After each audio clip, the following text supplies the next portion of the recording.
So on the control description sheet, what you get is this.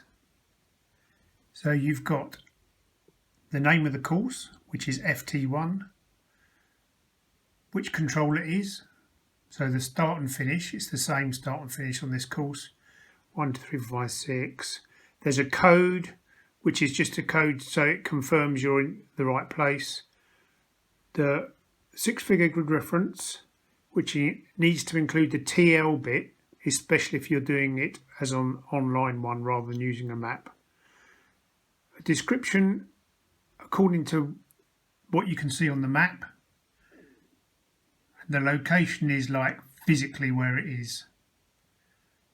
There's a column where you write down what the clue is. We'll see that in a minute. And then some comments.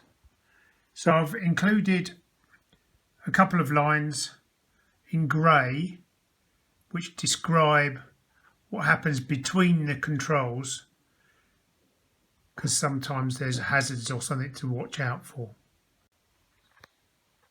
When you get to a control, you'll find this little piece of bright yellow tape, probably stapled to something wooden. And on here, you can see it's FT1, which matches what course it is. It's control number 1, control 1 with the code DT.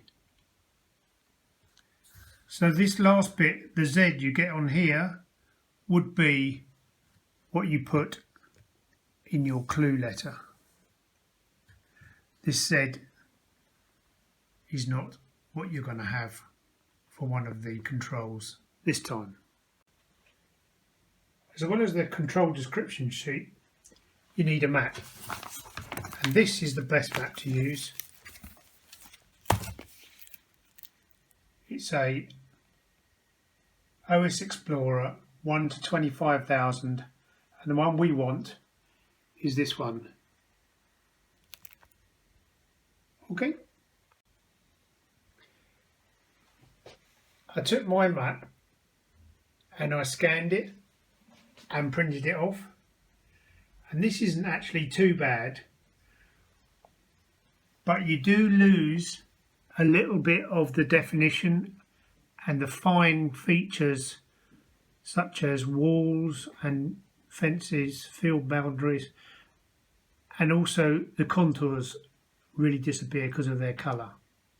But this is a photocopy of a scan. You can find OS maps online. The best place I know is streetmap.co.uk, and you can put in the full OS grid reference and you can get it at 1 to 25,000, which is what we want. So if you look, we've got all the definition on here, and the only issue really is being scale, because I couldn't find a way of printing it off at the right scale. So this map on this page is actually a much more detailed scale. What you can do on Street Map, if you put the OS grid in, is it actually puts an arrow exactly where you want to be on the map. You could have a go with the 1 to 50,000, and this is the one that you'd need, sheet 166, Luton and Hertford. The main problem with using the 1 to 50,000 is the scale, and so they lose some of the detailed, like fences and things. Also, it's a completely different set of map symbols, which is a bit of a pain. And some of my instructions are based on it to being 1 to 25,000.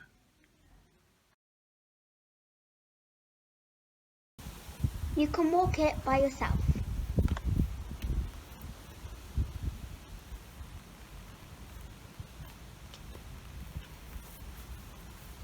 Or you can do it with a family member.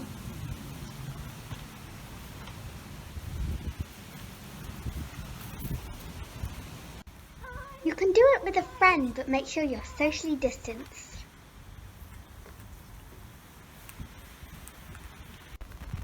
You can even ride it, but make sure you're riding a mountain bike because it's a bit bumpy. Well, you can go on a run.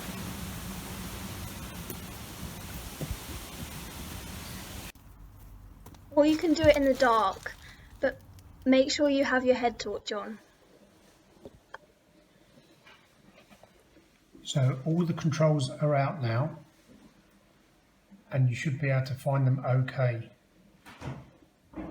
Please, can you not draw too much attention to yourself when you're near a control, because in my experience they start to go walkabout once they're found by kids and stuff.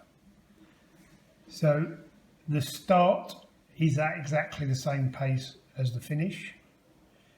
There's obviously a few ways you can cheat, but you know, it's just an event we're doing. It'll be a bit of a laugh. If you start your watch at the start location and then finish it when you get back to the same place, which is the finish. Most of the controls, well, all of the controls are visible from where you've got public access. Some of them are a little bit more tucked away. Others you'll be able to see as you're coming towards it. I'd be careful if you're going to go riding. You definitely need a mountain bike or something with really chunky tyres. It's probably a bit slippery and muddy out there for a gravel bike, and certainly anything less than that, you've got no chance. Be safe.